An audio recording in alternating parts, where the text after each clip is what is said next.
These students are ready. Are you ready? It's Big Monday here at the Bramlage Coliseum. The crowd is going crazy, and you know why? Because the Royals are up, and you can bet that it is October, baby. And I'm at a place of some Wildcats that know how to win this time of the year. And of course, I'm talking about the Hayden High School Wildcats. However, as one door closes,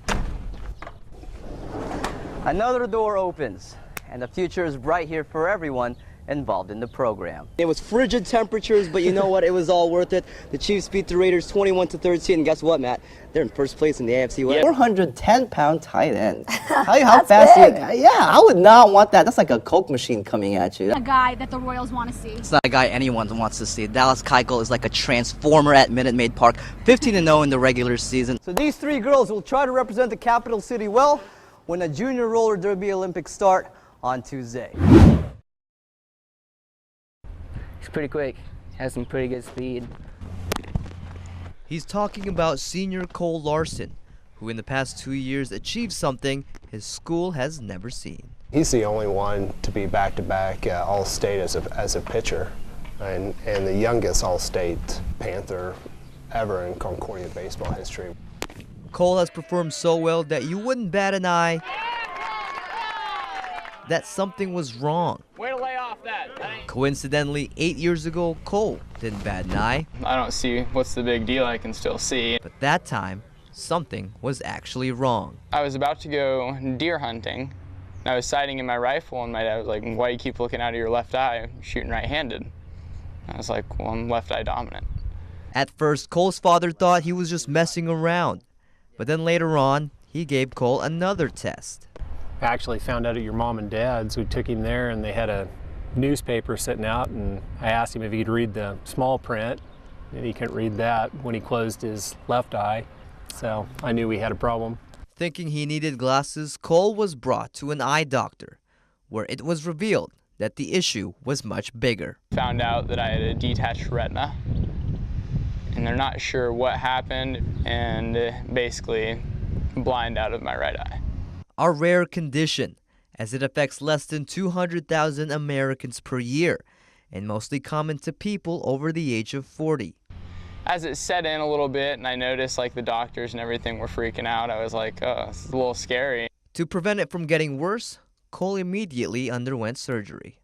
So, I mean, just a lot of fear. You hate to see your little boy go through something like that. Fortunately for the family, the surgery was a success, but the damage was already done. They did the best that they could do with it, and unfortunately it was something that happened over time, and it's something that you can't reverse.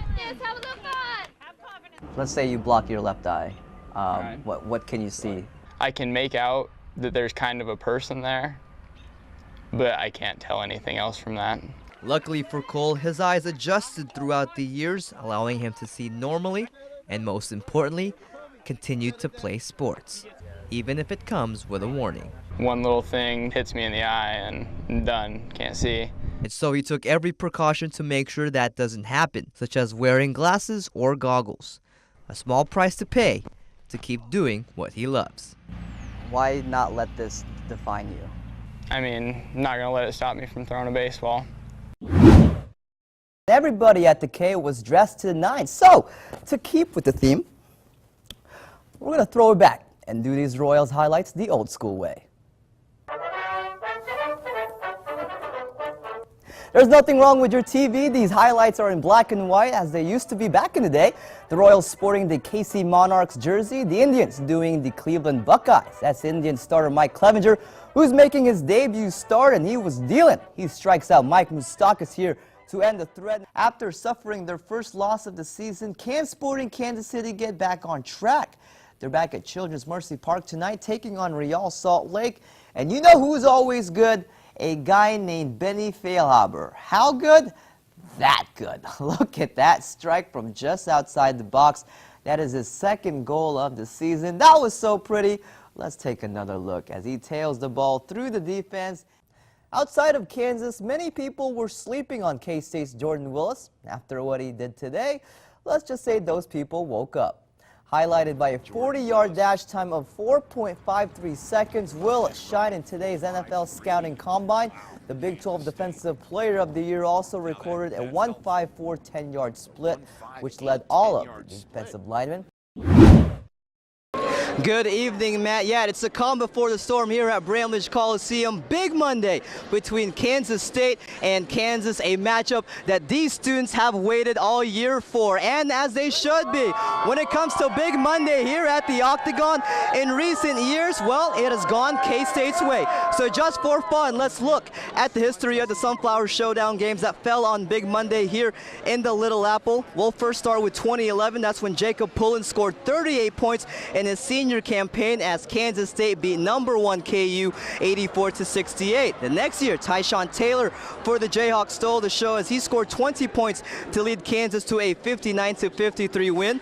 Then 2014 was the next Big Monday match between the two in Manhattan. That was when Marcus Foster scored 20 to lead the Wildcats to an overtime thriller against Andrew Wiggins, beating the Jayhawks in overtime 85-82. And then finally to 2015, Nigel Johnson led the Cats with 20 points as K-State upended the Jayhawks again 70-63. So what will happen tonight? Well, we will soon find out. Now, a lot of things at stake in this game tonight. Kansas hopes to stay atop the Big 12 standings, and a win should do just that, while K-State hopes to boost their resume with another top 5 team win.